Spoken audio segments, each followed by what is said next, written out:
जय श्री माताजी.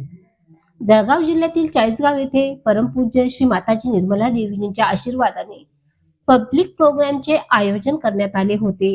या पब्लिक प्रोग्रामची सुरुवात 8 जानेवारी रोजी झाली असून 11 जानेवारी रोजी भव्य असा मेगा पब्लिक प्रोग्राम उत्साहपूर्ण वातावरणात पार पडला. या प्रसंगी चाळीसगावचे लोकप्रिय आमदार मंगेशदादा चव्हाण यांनी उपस्थित राहून आपले मनोगत व्यक्त केले. कार्यक्रम आयोजित केला आहे. या कार्यक्रमासाठी उपस्थित सर्व साधक, उपस्थित सर्व मान्यवर मंडळी, खरं तर मला असं वाटतं की आज हा चांगला एक योग माझ्यासाठी आणि चाळीसगावकरांसाठी जुळून आलाय. आणि या कार्यक्रमाला खरं तर जळगाव महापालिकेच्या निवडणुका चालू असताना जायचंही होतं, परंतु मला असं वाटतं की राजकारणाच्या ह्या प्रक्रिया कायम निरंतर चालणाऱ्या असतात आणि म्हणून या कार्यक्रमाला हजेरी निश्चितपणे लावली पाहिजे. आणि माताजींचे आशीर्वाद घेण्याचा योग हा खूप दुर्मिळ असतो आणि म्हणून एकदा या कार्यक्रमाला थांबलंच पाहिजे, म्हणून आजच्या या कार्यक्रमाला येण्याचा योग आला. खरं तर सहज योग आणि माताजींचा परिवार जर म्हटलं तर जरी त्या परिवाराचा प्रत्यक्षदर्शी मी साधक नसलो, परंतु या परिवाराने कायम मला मदत केली आहे. कायम माताजींच्या सह तुमचे सगळ्यांचे आशीर्वाद राहिलेत याची मला पूर्णतः जाणीव देखील आहे. कारण की बोलताना कोणीतरी म्हटलं की मी काही मंत्री होणार, काहीतरी वेगवेगळं. मला असं वाटतं की जरूरत से ज्यादा रोशनी आदमी को अंधा बना देती है. मी आहे त्यात खूप सुखी आणि समाधानी आहे. जे लोकांनी आपल्याला दिलंय त्यात समाधानी असलं तर मला असं वाटतं की काय मिळेल नाही मिळेल यापेक्षा जे आहे ते सांभाळणे आणि लोकांना आपल्याला काय देता येईल ते करणे आणि तुमच्या सगळ्यांच्या सदिच्छेने आशीर्वादाने जे काही चाललंय ते व्यवस्थित चाललंय असं मला वाटतं. माताजी परिवारांच्या या सगळ्या सहयोगी बंधूंचं आणि भगिनींचं मी गेल्या अनेक वर्षापासून पाहतोय. आणि खरं तर मी माझ्याकडे आध्यात्मिक म्हणजे देव देश धर्म या विषयावर कधीही कुठले तिथले साधक परिवाराला असेल, त्यांचे अनुयायी आले असतील, तिथला भक्त परिवाराला असेल तर होता होईस तर त्यातनं मार्ग काढून त्या परिवारासोबत राहण्याचा कायम प्रयत्न करण्याचा आमचा मानस असतो. आणि पहिल्यांदा सगळेच आमचे बाळासाहेब काका असतील, ताई असतील, सगळ्यांनी मला एकदा भेट घेतल्यानंतर सांगितलं की आम्हाला एकदा सेंटर उभं करायचं आहे. आणि मला असं वाटतं की तुम्ही म्हटलं की मी उभं केलं, मी फक्त त्यातलं एक निमित्त असेल असं वाटतं. माताजींनी ते पवित्र काम माझ्या हातून करून घेतलं, त्याच्यामुळे मी माताजींचे नतमस्तक होऊन आशीर्वाद घेतो. पण निश्चित सगळ्यांना एकच सांगेल की अशा शक्तींची येणाऱ्या काळात कायम आपल्याला गरज असणार आहे.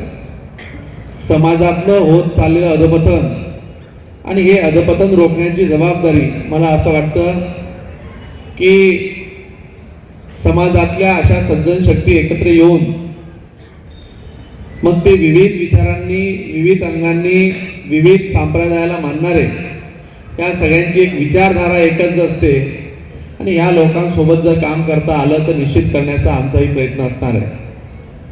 आपण ग्रामीण भागात मी मागे सगळ्या परिवारातल्या लोकांना सांगितलं की आम्ही एक चाळीसगाव शहरात केलंय आणि एक मालेगाव रोडला केलंय. जेवढे प्रमुख रस्ते असतील, मग भडगाव रोड असेल, हिरापूर रोड असेल, कन्नड रोड असेल, धुळे रोड असेल, मी टाकळीच्या भाषणात सांगितलं. पण बऱ्याच लोकांना असं वाटतं की मी फक्त पुढाऱ्यांसारखं राजकीय भाषण करतो, पण मी वस्तुस्थिती सांगतो की तुम्ही सगळे परिवारातले लोक येऊन त्या रस्त्याला म्हणजे मालेगाव रोडला तर एक आम्ही केलं, धुळे रोडला कुठे अजून केंद्र उभं करायचं असेल, जिथं करायचं असेल तुम्ही मला ती जबाबदारी द्या. मी तुम्हाला सगळ्या ठिकाणी त्या परिवारासाठी केंद्र उभं करून देण्याची जबाबदारी व्यक्तीच्या लक्ष घालून करून देण्याचा प्रयत्न करेल. कारण की बऱ्याचदा आज हे खरं तर राजकीय व्यासपीठ नाही आहे, परंतु ह्या शक्ती कायम माझ्या पाठीमागे माताजींच्या रूपानं आशीर्वाद देण्याचं काम गेल्या अनेक वर्षापासून होताना मला दिसतंय. आणि या परिवारासाठी जर थोडं कुठे मला जिंकता आलं तर मी असं समजेल की ते माझं परम भाग्य असेल की मला मातेचे शुभ आशीर्वाद त्या माध्यमातून कुठेतरी काम करण्याची संधी तुमच्या माध्यमातून जर मिळाली तर निश्चित मी करण्याचा प्रयत्न करेल. एकंदरीत या परिवाराच्या कामकाजाविषयी मी काही बोलावं इतका काही मी त्या गहन ज्ञानी किंवा त्या विभागातला काही फार हुशार माणूस नाही आहे.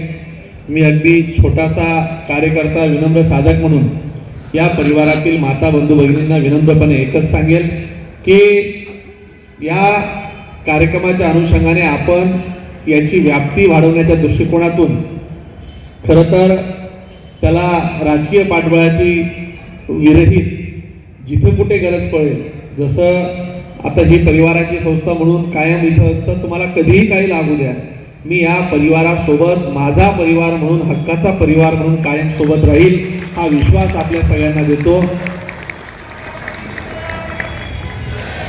आणि येणाऱ्या काळात आपण सगळ्यांनी या कार्यक्रमाची व्याप्ती अजून मोठ्या प्रमाणात वाढवण्यासाठी सामूहिक प्रयत्नाच्या दृष्टिकोनातून आपण सगळेजण करूया.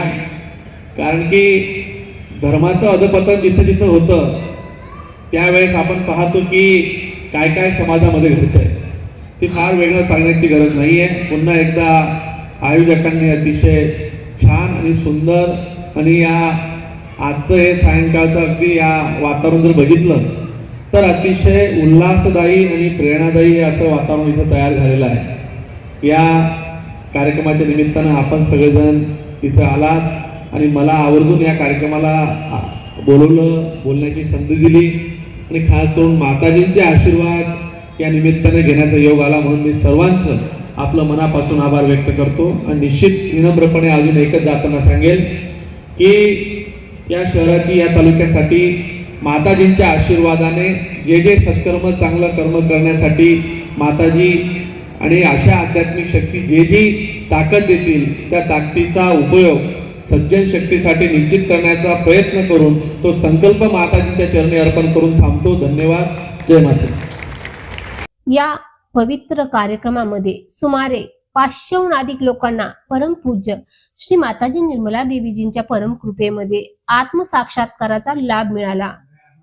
या कार्यक्रमासाठी औरंगाबाद, बीड, मुंबई, पुणे, जळगाव, अहिल्यानगर, नाशिक आदी विविध जिल्ह्यातून सहयोगी मोठ्या संख्येने उपस्थित होते. सहयोगाचा प्रचार प्रसारासाठी सर्व सहयोग्यांनी एकत्र येत हा कार्यक्रम अतिशय यशस्वी आणि प्रेरणादायी केला.